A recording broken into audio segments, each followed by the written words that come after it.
Jennifer, please. Can you give us an update on China? Do you think that your administration will respond to the sanctions that China announced this morning on American officials? Well, we've already responded in many different ways. We're talking a lot about China.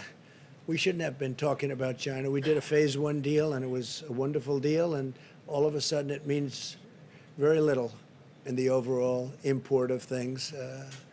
They should have never allowed what happened to the world, including us.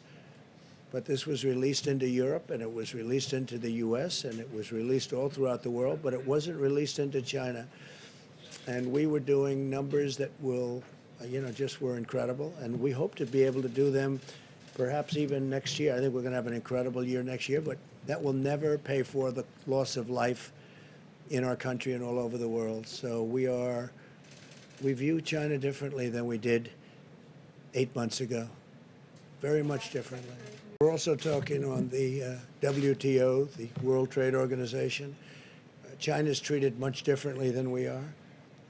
This should have been handled many years ago when it first happened, but they're treated as a nation that's developing. They're treated as what they call a developing nation, which gives them tremendous incentives and advantages over and above what the United States gets and over and above what other countries get also.